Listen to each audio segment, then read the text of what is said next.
There's a river located in northeastern Africa that is threatening to bring two ancient African countries into direct confrontation. This is the Nile River, known as the longest river in the world. For 5,000 years, the Nile has been Egypt's lifeblood. Even today, it provides about 97% of Egypt's fresh water. But here's the problem. The Nile isn't Egypt's to control. Over 80% of this lifeblood comes from somewhere else, a place high in the Ethiopian mountains, more than 1,000 miles away. And now, Ethiopia has built something so big, so powerful that Egypt says it could choke off its lifeline. This is the Grand Ethiopian Renaissance Dam, or GERD, the largest hydroelectric dam in Africa, capable of holding an entire year's worth of Nile water in a single reservoir. Ethiopia sees this massive dam on the Blue Nile as a ticket to economic transformation and national pride, while Egypt perceives it as an existential threat to its water security. For more than a decade, these two ancient civilizations have been locked in a bitter standoff, with negotiations failing, threats escalating, and militaries quietly preparing for the worst. Now, if this conflict boils over, the world could witness something unprecedented. The first modern interstate war fought over water. But the question is, how did we get here? This is the story of the Nile and why this shiny new dam is at the center of one of the biggest controversies in modern day Africa.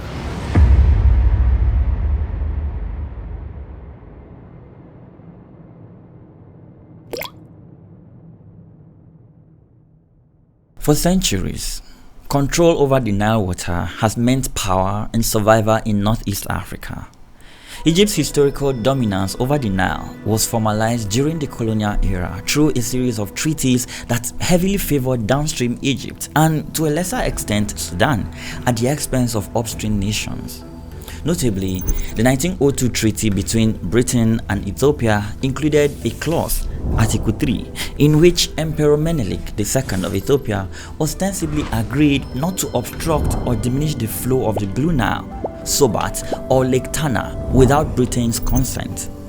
Ethiopia later disputed the validity of this clause, noting the Amharic version was interpreted differently and that the treaty was never ratified in Ethiopia. However, the most consequential agreements came much later. On May 7, 1929, Britain, then the colonial masters of Egypt and much of East Africa, decided to carve the Nile into a political asset. The Brits signed an agreement with Egypt that gave Cairo a staggering 48 billion cubic meters of Nile water a year. Sudan got a token share. Every other upstream country got nothing. This 1929 pact also gave Egypt veto power over any upriver projects that might adversely affect the Nile's flow. In other words, if Ethiopia or Uganda even dreamed about building a dam, Cairo could say no, and under colonial law, that no was final. Ethiopia wasn't invited to this meeting. Neither were most of the Nile Basin countries. 3 decades later, in 1959, Egypt doubled down. A new deal with Sudan called the 1959 Nile Waters Agreement boosted its share to 55.5 billion cubic meters and Sudan's to 18.5. That is virtually the entire flow of the Nile at Aswan, on average about 84 billion cubic meters a year. This agreement also allowed Egypt to construct the High Aswan Dam, completed in 1970, to regulate the river, and Sudan to build the Roselles Dam. Upstream countries still got nothing. The 1929 and 1959 treaties gave Egypt and Sudan full command of Nile waters and prohibited upstream consumptive use without their approval. Ethiopia and others were not party to these deals and thus do not recognize them as binding.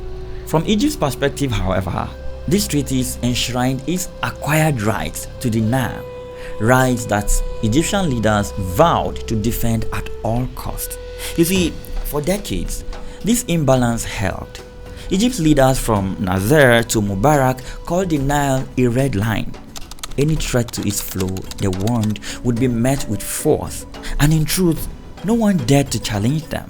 This position held by Egyptian leaders discouraged any upstream projects. Even though upstream countries viewed the colonial era accords as unjust relics, they couldn't do much about it. In 1961, for example, newly independent Tanzania, then known as Tanganyika, under President Julius Nyerere, rejected the 1929 treaty, arguing it put sovereign African states at Egypt's mercy and declaring that Tanzania would not be bound by an agreement to which it was not a party. Ethiopia, which was never colonized by Britain, likewise maintained that it did not consent to nor accept the 1929 or 1959 allocations that gave it zero share of Nile water. But even with those disagreements expressed, tensions over the Nile remained under the radar throughout the 20th century. This meant outright conflict was avoided. Then came 1999, when all 10 Nile Basin countries except Eritrea formed the Nile Basin Initiative (NBI) to foster dialogue and equitable utilization of the river. This led to a proposed cooperative framework agreement in 2010, which aimed to replace the old treaties with a more inclusive water-sharing deal. Upstream countries, including Ethiopia, Uganda, Kenya, Rwanda, and Tanzania, signed the CFA, embracing the principle of equitable and reasonable use of Nile waters. Guess which countries refused to sign this agreement? Yeah, you guessed right, Egypt and Sudan. They both refused to sign the CFA as it did not explicitly guarantee their historic quotas and introduced the concept of water security that could potentially limit their share. This diplomatic deadlock set the stage for the GERD controversy, a major upstream project launched in defiance of the old status quo.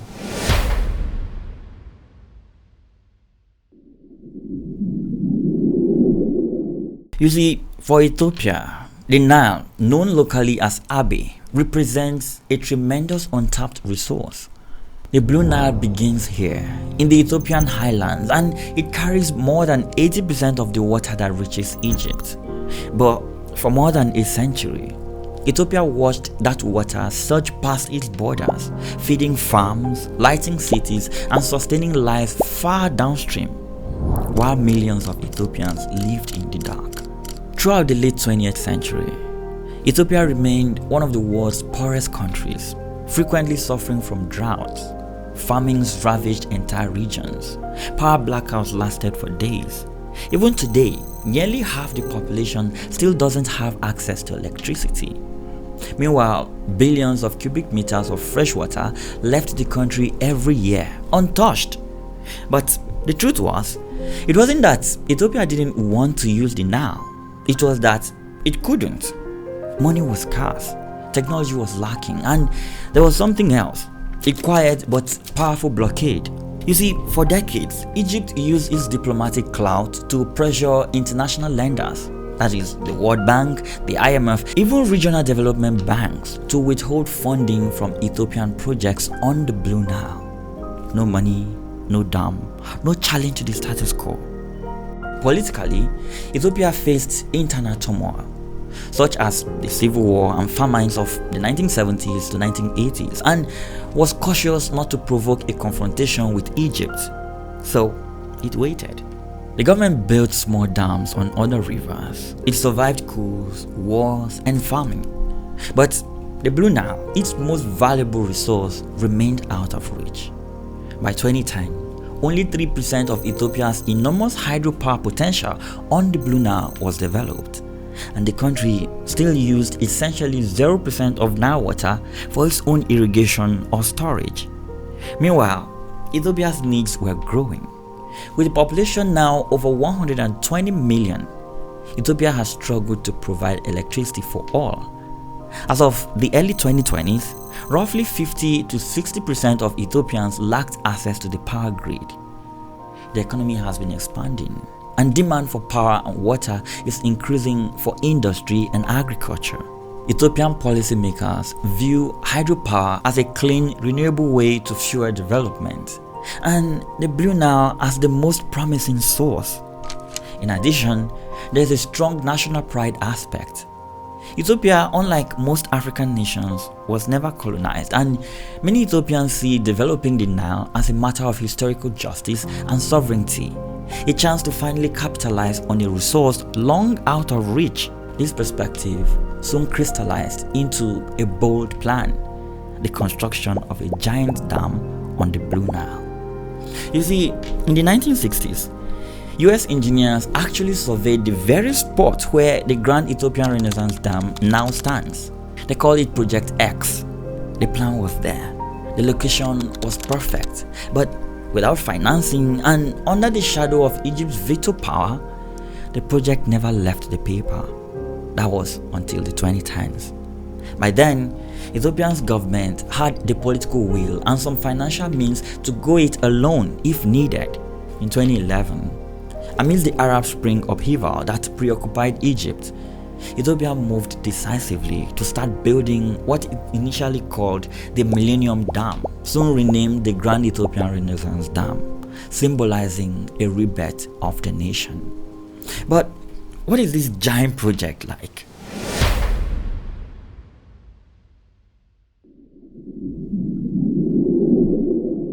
Behold the technological marvel that promises to transform the economy of this ancient African civilization. This is the Grand Ethiopian Renaissance Dam, often hailed as the largest hydroelectric project in Africa.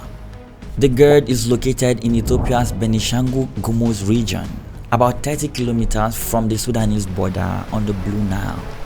It is an enormous structure, approximately 1.8 kilometers long and 145 meters high. The dam will create a vast reservoir with a capacity of 74 billion cubic meters of water at full supply level. For scale, that volume is roughly equivalent to the entire annual flow of the Nile measured at Egypt's Aswan Dam. The hydroelectric plant is designed to house 13 to 16 turbines, giving a total output of about 5,150 to 5,250 megawatts when fully operational. In practical terms, GERD will double Ethiopia's electricity generation once online, making it Africa's largest power plant by far. So, how exactly is Ethiopia funding this giant project? You see, Ethiopia officially launched the GERD project in April 2011. The main civil work contractor is Salini Impregilo, an Italian company with a history of dam building in Ethiopia. The project was initially expected to cost around 4.8 to 5 billion US dollars. That is about 7% of Ethiopia's GDP at the time. Most remarkably though, Ethiopia funded the dam mostly by itself through domestic means. The government issued bonds and encouraged millions of ordinary Ethiopians to contribute a portion of their salaries to the dam fund. This was seen as a necessity, as most traditional donors and banks were hesitant due to the political controversy. Some external financing did play a role though. For example, China's state-owned Export-Import Bank provided about $1 billion for the turbines and electrical equipment, and companies like Alstom from France supplied turbine components. But unlike many African mega projects, GERD was not primarily bankrolled by institutions like the World Bank or IMF. It was largely crowdfunded domestically. Construction progressed rapidly in the initial years. By May 2013, the Blue Nile's course was successfully diverted around the site, allowing work on the main dam foundation to accelerate. Despite technical challenges and regional tensions, Ethiopia pushed forward. The dam's design underwent modifications based on expert recommendations. For instance, the addition of a long emergency spillway to handle extreme floods and reinforcement of the dam's rock foundations after geological studies. In late 2024, Ethiopian officials indicated the dam's construction was essentially done, and by early 2025, 6 turbines were operational, feeding hundreds of megawatts into Ethiopia's grid. Now, with all units commissioned, here's a clip from the grand inauguration of this giant project. We must share and grow together, for we have no intention of harming anyone. But let's back up a little now. Why is this dam so necessary for Ethiopia? Ethiopia's objectives for GERD are primarily hydroelectric power production and secondarily water regulation. Unlike Egypt's Aswan High Dam, the GERD is not designed for large-scale irrigation schemes. Ethiopia's agriculture upstream is mostly rain-fed. Instead, GERD will act as a giant power plant and a flow stabilizer. During the rainy season, that is from June to September, the Blue Nile swells with heavy flows that often cause flooding downstream in Sudan. The GERD will capture a large portion of these floodwaters in its reservoir. Then, during the dry season, Ethiopia can release water to generate electricity, and in doing so, maintain a steadier flow downstream than the natural cycle. In theory, this could benefit Sudan and Egypt by reducing damaging floods and providing more water in dry months, essentially smoothing out the Nile seasonal extremes. However, these benefits depend on coordinated dam management, which we will get to shortly. Given that roughly half of Ethiopians today lack electricity, the immediate tangible benefit of this dam then is power. At full capacity, over 5,000 megawatts, GERD will double Ethiopia's current electricity generation. This is a game changer. Millions of households could gain access to lighting and modern energy. Reliable power will boost industries, spur new investments, and reduce the chronic blackouts that have plagued the country. The Ethiopian government also envisions exporting surplus electricity to neighboring countries like Sudan, Djibouti, Kenya, perhaps even to Egypt eventually, generating revenue in hard currency. Beyond electricity, GERD holds symbolic importance. It is entirely an Ethiopian-led project, often touted as a proud national achievement funded by Ethiopians for Ethiopia. The government has promoted GERD bonds domestically as not just investments but patriotic contributions.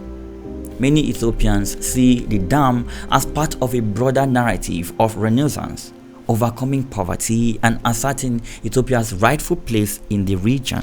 But this project doesn't benefit Ethiopians alone.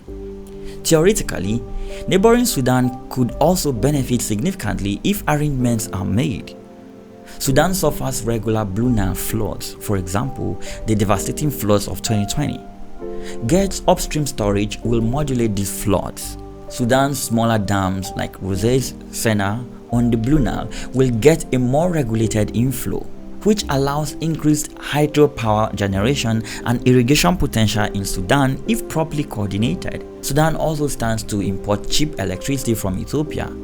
A memorandum of understanding exists for Sudan to buy 1,000 megawatts from GERD's output, which would help Sudan's own chronic power shortages.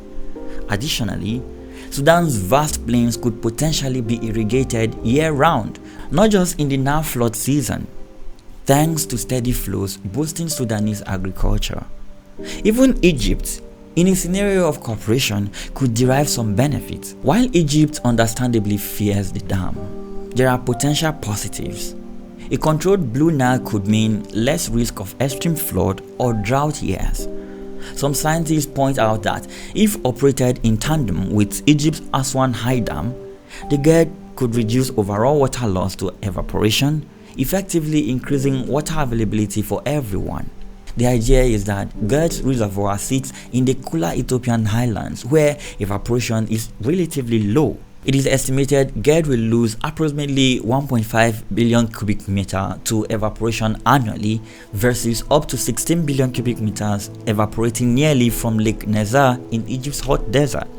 So, storing more water upstream and less in Lake Nasser could save water. However, realizing this win-win outcome could require a high level of trust and coordination that is currently missing. Despite these theoretical mutual gains, the GERD has been a source of intense controversy and mistrust. If you view things from the Egyptians' angle, you'll quickly see why. Now, let's examine what these concerns are and how they play into the broader geopolitical dynamics.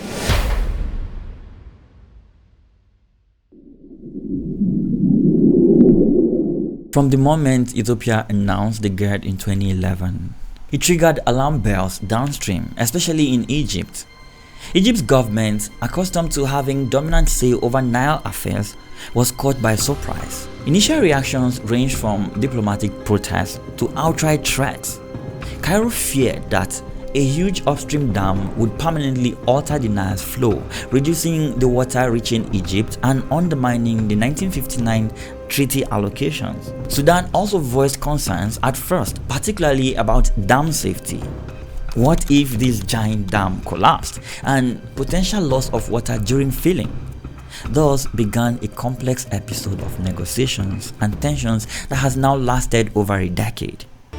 These acts of defiance by the people is what became known as the Arab Spring. When construction on GERD started in 2011, Egypt was in political upheaval.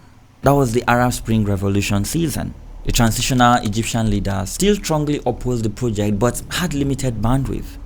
By 2012 to 2013, under President Mohamed Morsi, the Egyptian government's rhetoric sharpened. In June 2013, a notorious incident occurred that revealed the depth of Egyptian anxieties. Egyptian politicians were caught on live TV discussing plans to sabotage the dam. In a meeting with President Morsi, unaware that cameras were rolling publicly, several political figures suggested hostile actions to stop Ethiopia, ranging from supporting rebel groups in Ethiopia to outright military strikes on the dam. One politician bluntly proposed Egypt should destroy the dam if all else fails. Another floated the idea of spreading rumors about Egypt buying advanced fighter jets to intimidate Ethiopia. President Morsi on camera did not explicitly endorse these ideas, but the footage caused embarrassment. Ethiopia reacted with outrage, and Egypt had to do damage control, with a presidential aide apologizing for the misunderstanding. However, the message was clear. Some in Cairo were contemplating covert or military options to deal with GERD. Around this time, Ethiopia sought to reassure its neighbors. The late Prime Minister Meles Zenawi, who championed the dam until his death in 2012, and his successor emphasized that GERD would not significantly harm downstream countries. Ethiopia invited Sudanese and Egyptian experts to form an international panel of experts, IPOE, to review the dam's design and impacts. In 2013, this panel, which included engineers from Egypt, Sudan, Ethiopia, and international members, issued a report suggesting some improvements, which Ethiopia agreed to implement, and requesting further data sharing. Ethiopia even provided the dam's blueprint to Egypt early on. These steps were meant to build trust. Sudan, for its part, after initial skepticism, started tilting toward seeing GERD's benefits, especially flood control. By 2014, Sudan's President Omar al-Bashir openly stated that GERD was not a threat to Sudan and could actually regulate the river beneficially, a stance that annoyed Egypt at the time. Then came the Declaration of Principles. Camaraderie in Khartoum as the leaders of Sudan, Egypt and Ethiopia celebrated a deal. A pivotal moment came in March 2015 when the leaders of Egypt, Ethiopia and Sudan signed a Declaration of Principles on the GERD. This agreement, signed in Khartoum by President Abdel Fattah el-Sisi of Egypt, who had taken office in 2014, and the then President of Sudan, President Bashir, and Prime Minister Haile Mariam Desalegn of Ethiopia, was a diplomatic breakthrough aimed at diffusing the crisis. In the DOP, the three countries formally acknowledged each other's rights and the need for cooperation. Key principles in this agreement included equitable and reasonable use. All three countries have a right to Nile waters for development, but should not significantly harm others. Ethiopia pledged that the dam's operation would avoid causing major harm to downstream countries, and if any harm is perceived, to take appropriate measures to mitigate it. In practice, this principle needed to be fleshed out in later agreements. There was also the cooperation on filling and management. The countries agreed to implement the recommendations of the International Panel of Experts and coordinate on the filling schedule and dam operation rules. While no specifics were set in this declaration, it established that they would strive to reach consensus on these technical details. There was also confidence building. Regular data sharing and an emphasis on negotiated dispute resolution were highlighted. If disputes arose, they would seek mediation or consult heads of state. Crucially, the DOP stated that the three countries should settle issues among themselves, implicitly favoring African Union mediation if needed, as opposed to externalizing the disputes. However, it is important to note that this 2015 DOP was merely a framework agreement, not a detailed water treaty.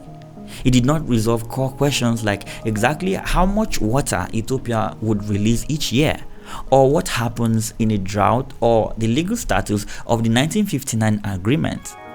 Those were left to future negotiations. Well, those future negotiations have been anything but smooth. After 2015, technical committees from the three countries met frequently to hammer out an agreement on how to fill the GERD reservoir and how to manage annual flows. Ethiopia initially aimed to fill the reservoir in about 5 to 7 years, depending on rainfall, a pace it argued was reasonable to balance its needs with downstream impacts. Egypt pushed for a slower fill and a guaranteed minimum annual release. One major sticking point was drought mitigation. Egypt wanted a commitment that if a multi-year drought occurred, like the Nile drought of the 1980s, Ethiopia would release water from GERD to avoid harming Egypt's water supply. Ethiopia, while saying it intended no harm, was reluctant to tie itself to specific quotas that might resemble the old allocation system. Multiple rounds of talks, often facilitated by ministers or heads of state, failed to produce a final deal. By late 2017, the process had stalled amid mutual mistrust, and in 2018, a new factor entered. These were political changes in both Ethiopia and the wider region. Ethiopia's Prime Minister Haile Mariam resigned and Abiy Ahmed came to power in 2018. Abiy initially struck a conciliatory tone, visiting Cairo and even famously telling President Sisi, quote, "I swear to God, we will never harm you," words that were welcomed in Egypt. But good sentiments didn't translate into technical accords. Meanwhile, the US and China were both expanding influence in the region. China as Ethiopia's development partner, the US as Egypt's ally, setting the stage for more external involvement in the dispute. By October 2019, negotiations hit a brick wall. Egypt declared talks had reached a deadlock and publicly appealed for international mediation. Ethiopia rejected this move, preferring African-led talks. The rhetoric escalated. Prime Minister Abiy, just weeks after winning the Nobel Peace Prize incidentally, remarked in a parliamentary session that, quote, "No force can stop Ethiopia from building this dam, and if it comes to war, we could get millions of people ready." Though he added that only negotiation was a sensible path forward. This remark, highlighting Ethiopia's resolve, was seized upon by media as a sign of how high tensions were running. It's a very dangerous situation because Egypt is not going to be able to live that way, and they'll end up blowing up the dam. Responding to Egypt's calls for help, the United States under President Trump and the World Bank stepped in to mediate in late 2019. The US Treasury Department, led by Secretary Stephen Mnuchin, convened several meetings in Washington with the foreign and water ministers of Egypt, Sudan, and Ethiopia. By early 2020, these talks produced a draft agreement. The draft reportedly covered rules for filling the reservoir in stages and a mechanism for drought periods. Egypt signed the draft, indicating its approval, and the US publicly praised Egypt's readiness to sign. However, Ethiopia did not accept this draft. Ethiopian officials felt the US and World Bank proposal leaned heavily toward Egypt's demands. For instance, it might have required Ethiopia to release a specific large volume of water every year, which Ethiopia viewed as infringing on its sovereignty. In February 2020, Ethiopia skipped a final meeting in Washington, saying it needed more time for consultations. The US reacted by effectively siding with Egypt. Secretary Mnuchin issued a statement urging Ethiopia not to start filling the dam without an agreement, warning of potential harm to downstream countries. Ethiopia was furious at what it perceived as undue pressure. Ethiopian social media launched a hashtag, #ItIsMyDam campaign, reflecting broad public support for GERD and resistance to foreign influence. Then came an extraordinary statement from the highest level of the US government. In October 2020, on a call about Sudan's diplomatic ties with Israel, President Donald Trump mused that Egypt might eventually, quote, "blow up that dam," saying Egypt will not be able to live with it if no agreement is reached. Trump's remarks, essentially suggesting Egypt could destroy the GERD, caused an uproar. Egypt downplayed it publicly, but it didn't exactly contradict the sentiment that the dam was a serious threat. Ethiopia's Prime Minister Abiy responded defiantly that Ethiopia will not cave in to aggression of any kind and that threats were misguided and unproductive, a clear violation of international law. The African Union and UN also expressed alarm at such warlike rhetoric during this period. The United States actually suspended some aid to Ethiopia, around $100 million, as a form of leverage. This was a rare move linking aid to a water dispute. Ethiopia stood its ground though, and many African observers sided with Ethiopia's stance that development rights shouldn't be curtailed by external pressure. The US would later restore the aid under the Biden administration, which took a more neutral tone. But by late 2020, trust between Ethiopia and Egypt was very low, and Sudan as well was growing frustrated. Amid this stalemate, Ethiopia exercised what it saw as its sovereign right, beginning to fill the GERD reservoir. The filling process was always going to be a delicate issue, essentially a test of whether Ethiopia would proceed alone or wait for a deal. In July 2020, heavy monsoon rains swelled the Blue Nile, and Ethiopia closed the dam gates to impound water. By that month's end, Ethiopia announced the first filling was successfully completed, capturing about 4.9 BCM of water, enough to test the first set of turbines.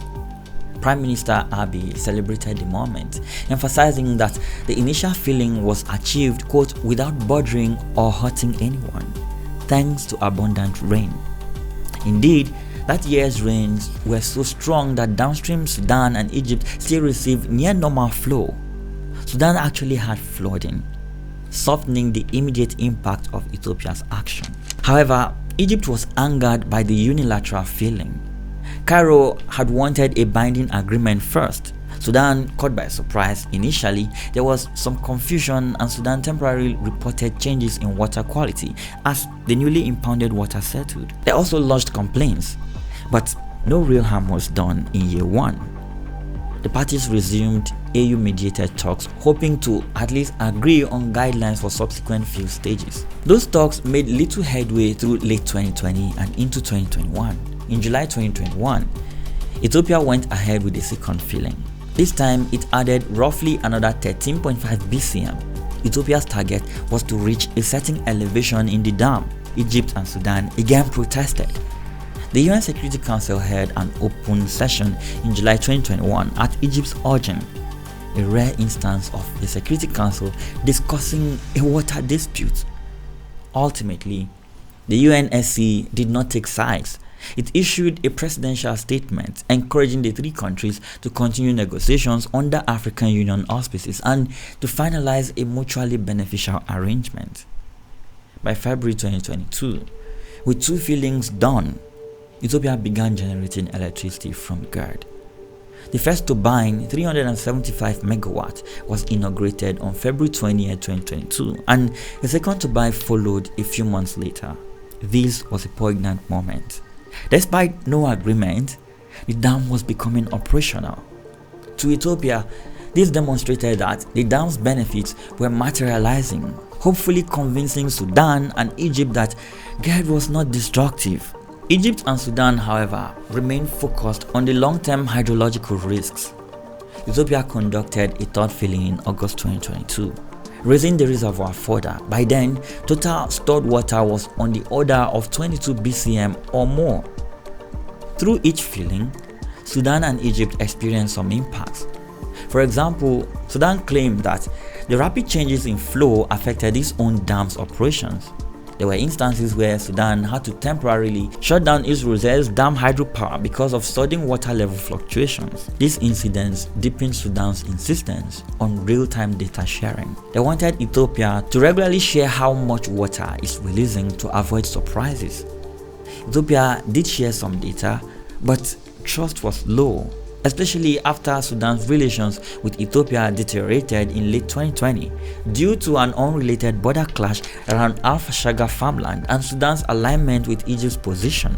إن إحنا نصل لمرحلة إنك أنت تمس نقطة مية من مصر لأن الخيارات كلها مفتوحة. Throughout the GERD saga, the prospect of military action or sabotage has loomed in the background. President El-Sisi's statement in April 2021 that if Egypt's water is diminished by one drop, all options are open, were meant to signal that Cairo was reaching the limits of patience. He added that, quote, "No one can take a drop of water from Egypt, or there will be inconceivable instability in the region." Such comments were widely interpreted as a veiled threat of force if Ethiopia refused a deal and proceeded to impact Egypt's water share. Sudanese officials also made dramatic remarks.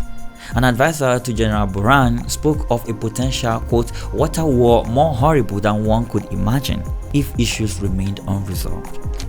On the Ethiopian side, while always insisting they prefer a peaceful resolution, the government took this threat seriously. Ethiopia beefed up security around the GERD site. Air defense systems have been deployed. Ethiopia reportedly purchased Russian-made Panzer S-1 short-range air defense units and Israeli-made Spider-MR medium-range system specifically to protect the dam. The Ethiopian military also maintains a heavy guard on the ground, given that the dam is in a remote area where there have been instances of local unrest. Security concerns also involve the dam's structural safety. Sudanese and Egyptian officials have voiced worries about what would happen if the GERD ever collapsed, an extremely catastrophic scenario for millions downstream. GERD is constructed in a seismic area, though not highly active, and is Africa's largest dam by volume. So a failure could send a wall of water down the Blue Nile.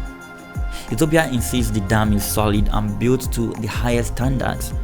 The 2013 IPOE report had noted some geological risk, but Ethiopia addressed this by strengthening the design. Still, Sudan in particular has asked for mechanisms to monitor GERD safety and coordinated emergency plans, given that Sudan's own Rosales Dam is just 100 km downstream. An uncontrolled release from GERD could overwhelm Rosales. This remains part of the negotiations. Overall, while talk of airstrikes and sabotage has been part of the narrative, the consensus among analysts by 2022 to 2023 was that military action is highly unlikely here. By the time the GERD reservoir had a sizable volume, that is 10 plus BCM, any attempt to destroy the dam would itself create a disaster. A sudden release of even a portion of GERD's water would cause massive flooding in Sudan and potentially further down to Egypt. This essentially acts as a deterrent. Moreover, Egypt doesn't have a clear low-risk military option.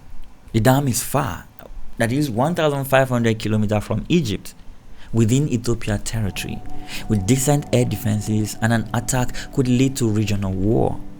Thus, the conflict has remained in the political and diplomatic arena. By 2023, the GERD dispute stood at a crossroads. Ethiopia had essentially completed the dam and carried out the fourth filling in September 2023, declaring the project a success. In Egypt, however, the completion of filling was met with anger. Cairo called Ethiopia's unilateral filling illegal and a violation of the 2015 Declaration of Principles. It is important to note that while Ethiopia calls the fourth filling final, the reservoir isn't permanently full. Water levels will fluctuate each year as water is released and replenished. But Ethiopia's point was that it reached its intended target level, around 625 meters above sea level. Diplomatically, 2023 saw a cautious re-engagement. Negotiations were restarted mid-2023 after a break of about 2 years. In July 2023, on the sidelines of a regional summit, President Sisi of Egypt and Prime Minister Abiy agreed to resume talks and expressed a commitment to reach a deal within 4 months. By late 2023, an additional wrinkle was Sudan's situation. Sudan has been embroiled in a civil war since April 2023 between the army and a paramilitary force, RSF. This chaos meant Sudan's role in GERD talks was limited. Its representatives attend, but the country has pressing internal issues. Egypt has had to mostly negotiate directly with Ethiopia, altering the dynamic. Sudan used to often side with Egypt in demanding safeguards, though at times Khartoum played a middle role. Global and regional actors have continued to show interest also. The Arab League, comprising Arab states including Egypt and Sudan, has repeatedly issued communiques supporting Egypt and Sudan in the dispute. In mid-2023, the Arab League Council affirmed its backing for the downstream country's water rights and called on Ethiopia to refrain from unilateral steps. Ethiopia, in turn, has rejected the Arab League's involvement, accusing it of unconstructive meddling and bias. The African Union remains the primary forum accepted by all parties. As of 2025, the GERD has been inaugurated. No final agreement has been signed yet. However, there is still hope and incentive for a deal. Some reports suggest that technical committees have narrowed down some points of contention, and what is really needed is political will to compromise. For instance, Ethiopia might agree to a certain minimum release during extreme drought, a key Egyptian demand, if Egypt in turn recognizes Ethiopia's right to undertake future upstream projects, a key Ethiopian concern. The African Union is likely to continue facilitating, and other African countries like South Africa, Kenya have offered support to mediate. There is also discussion of integrating the GERD into a broader Nile Basin framework, possibly reviving the Nile Basin Initiative's push for a comprehensive treaty that includes all 11 riparian states, although that is a longer-term endeavor. So, while the crisis has not been resolved, it hasn't escalated to conflict either. The GERD is now a reality. The challenge ahead is managing its operation in a way that addresses the fears of Egypt and Sudan while allowing Ethiopia to enjoy the fruits of its investment.